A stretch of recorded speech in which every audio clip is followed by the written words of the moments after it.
Hello my dear students, welcome to the class once again. आज एक नए story के साथ फिर से मैं हाजिर हूँ। ये इंग्लिश स्टोरी की मदद से आप जो है ना इंग्लिश को स्ट्रॉन्ग कर सकते। तो इंग्लिश स्टोरी को पढ़िए और उसमें जो डिफ़िकल्ट वर्ड है उसको नोट करके जो है ना उसका हिंदी मीनिंग को स्टोर करिए, उसका स्टॉक ज़रूर करिए। इंग्लिश स्टोरी की मदद से आप अपने इंग्लिश को स्ट्रॉन्ग कर सकते हैं, है ना। तो और मैं चाहूँगा कि क्लास को इसको स्किप एकदम नहीं करना है, क्लास को पूरा देखना है, इंग्लिश इस स्टोरी को देख लेना है ना, इस स्टोरी को सुन लेना है, राइट। तो चलिए शुरू करते हैं। जैसा दिख रहा होगा कि पहला देखिए, जैसे once upon a time. Once upon a time का अर्थ क्या हुआ? वंस अपॉन ए टाइम का अर्थ है एक समय की बात है। वंस अपॉन ए टाइम का अर्थ हुआ एक समय की बात है। Once upon a time there lived a rich merchant. Merchant का अर्थ क्या होता है? मर्चेंट का अर्थ होता है व्यापारी, व्यापारी या सौदागर, व्यापारी होता है ना। There lived a rich merchant by the name of Madhav, यानी माधव नाम का एक व्यापारी रहता था। ही लिव्ड इन अ विलेज, वह एक गांव में रहता था। And was the owner, owner का अर्थ होता है मालिक। And was the owner of a big family business, यानी एक बड़े फैमिली बिजनेस का वो मालिक था। He possessed several large godowns, उसके पास कई बड़े गोडाउन थे। वेयर ही स्टोर्ड ग्रेन्स, जहाँ वो अनाज स्टोर किया करता था। ग्रेन का अर्थ होता है अनाज, स्टोर करता था for the other rich land owners of the village, यानी गांव के दूसरे अमीर जमींदार के लिए वो अनाज स्टोर किया करता था, अनाज को एकत्रित किया करता था। He also had a dal mill factory, उसके पास दाल मिल फैक्ट्री भी थे। Madhav was as kind as he was, Madhav उतना ही दयालु था जितना वह बुद्धिमान था। ही नेवर चीटेड और लाइड टू एनीवन, उसने कभी भी दूसरे को धोखा नहीं दिया और कभी भी उस दूसरे से गलत बातें नहीं की, दूसरे को धोखा नहीं दिया, दूसरे को झूठ नहीं बोला दूसरे के साथ। ही बिलीव्ड इन सक्सेस, वह सफलता में विश्वास करता था। By sheer hard work, by sheer hard work का अर्थ होता है कड़ी मेहनत, है ना। शेयर हार्ड वर्क का अर्थ हुआ है कड़ी मेहनत। He believed in success by sheer hard work and fairness of mind. Fairness of mind का अर्थ होता है मन की निष्पक्षता, मन की निष्पक्षता। फेयरनेस ऑफ माइंड का अर्थ हुआ मन की निष्पक्षता। वह मन की निष्पक्षता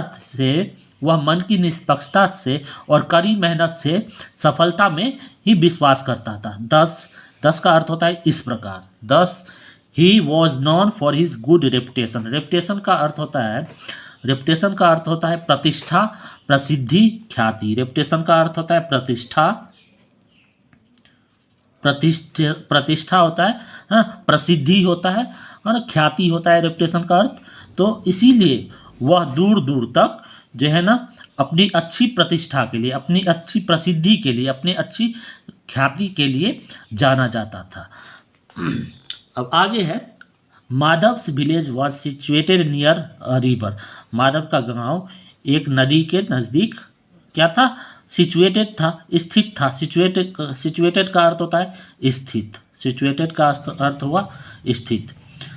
1 ईयर यानी एक साल। When the monsoons were particularly bad, particularly का अर्थ होता है विशेष रूप से, पार्टिकुलरली का अर्थ होता है विशेष रूप से, विशेष रूप से, ठीक है ना। 1 ईयर यानी एक साल। वेन जब मानसून विशेष रूप से खराब था। द रिवर गॉट स्वोलेन, यानी नदी भर गया, है ना, नदी भर गया। एंड फ्लडेड द विलेज, और गांव में बाढ़ आ गया। गांव में क्या आ गया? बाढ़ आ गया। सून, तुरंत। एवरीथिंग वॉज सबमर्ज्ड, सबमर्ज्ड का अर्थ होता है जलमग्न हो जाना, जलमग्न हो जाना। Soon everything was submerged neck deep in water, तुरंत जो है ना सब कुछ जो है ना पानी में गर्दन तक जलमग्न हो गया, है ना, गले तक जलमग्न हो गया। The villagers along with Madhav lost everything, यानी ग्रामवासी, गांव के लोग माधव के साथ अपना सब कुछ खो दिए। है ना। द क्रॉप का अर्थ होता है फसल, क्रॉप का अर्थ होता है फसल। The crop was ruined, ruined means होता है बर्बाद हो जाना, बर्बाद हो जाना। द क्रॉप वॉज रूइंड यानी फसल बर्बाद हो गया। द हाउसेस फेल अपार्ट, यहाँ फेल अपार्ट का अर्थ होता है टूट जाना, टूट जाना। द हाउसेस फेल अपार्ट यानी घर टूट गए। And factories were close down, और फैक्ट्री क्या हो गया, बंद हो गया। People and cattle perished, cattle का अर्थ होता है मवेशी, कैटल का अर्थ होता है मवेशी, यानी लोग और मवेशी मारे गए। पेरिस्ट का अर्थ होता है मारा जाना, पेरिस्ट का अर्थ होता है मारा जाना। तो पीपुल एंड कैटल पेरिस्ट यानी लोग और मवेशी मारे गए। अब आगे है, this flooding river is the culprit of my losses side Madhav. Sai का अर्थ होता है यहाँ आह भरना या विलाप करना, आह भरना या विलाप करना। साइड माधव का अर्थ मतलब साइड माधव, इसका अर्थ हुआ माधव ने विलाप करते हुए कहा या माधव आह भरते हुए कहा, this flooding river is the culprit of my losses. Culprit का अर्थ होता है अपराधी, कल्प्रिट का अर्थ हुआ अपराधी, है ना। यह बार ग्रसित नदी, है ना, मेरी हानियों का अपराधी है। जो मेरी हानि हुई है उसका अपराधी कौन है, यह बार ग्रसित नदी। This flooding river, flooding river का अर्थ हुआ बार ग्रसित नदी। इट इज़ नो यूज यानी यह किसी काम का नहीं है, इट इज़ नो यूज यह किसी काम का नहीं है। As much as I love my place of birth, जितना ही मैंने अपने जन्म स्थान से प्यार किया है या जितना ही मैं अपने जन्म स्थान से प्यार करता हूँ, ये प्रेजेंट इंडेफिनिट टेंस में है, जितना ही मैं अपने जन्म स्थान से प्यार करता हूँ। I am force to go elsewhere, elsewhere का अर्थ होता है और कहीं, है ना, एल्सवेयर का अर्थ होता है और कहीं, और कहीं। इस सेंटेंस का अर्थ है कि I am force to go elsewhere. इस सेंटेंस का अर्थ ये हुआ कि मुझे कहीं और जाने के लिए मजबूर होना पड़ रहा है, मुझे कहीं और जाने के लिए मजबूर होना पड़ रहा है।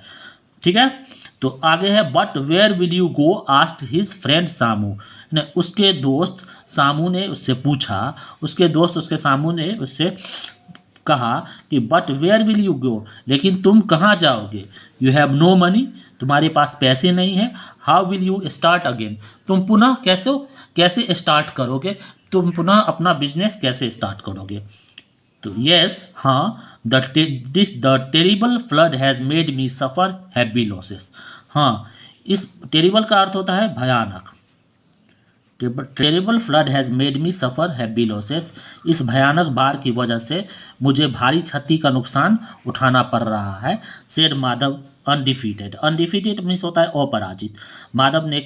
अपराजित माधव ने कहा, but if I stay here, लेकिन अगर मैं यहाँ ठहरता हूँ, अगर मैं यहाँ रहता हूँ, आई कैन नेवर होप, मैं कभी आशा नहीं कर सकता हूँ, to be the owner of a thriving business again. Thriving का अर्थ होता है संपन्न, थ्राइविंग का अर्थ होता है संपन्न, यानी कह रहा है कि आई कैन नेवर होप, मैं आशा नहीं कर सकता हूँ, to be the owner of a thriving business again, यानी फलते फूलते व्यापार का मालिक होने के बारे में मैं कभी सोच नहीं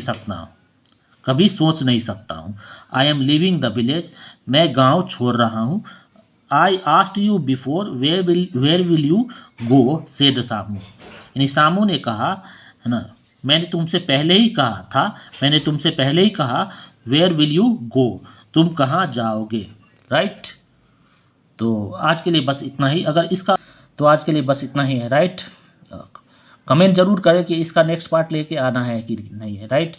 और सब्सक्राइब कर दे चैनल को, ताकि मेरा नेक्स्ट वीडियो जब भी अपलोड होगा तो आपको नोटिफिकेशन मिलेगा, राइट। इंग्लिश शॉर्ट स्टोरीज़ की मदद से जो है ना इंग्लिश को स्ट्रॉन्ग कर सकते हैं, तो इंग्लिश शॉर्ट स्टोरीज़ को पढ़ते रहें, इंग्लिश शॉर्ट स्टोरीज़ के वीडियो को देखते रहें, राइट। तो थैंक यू।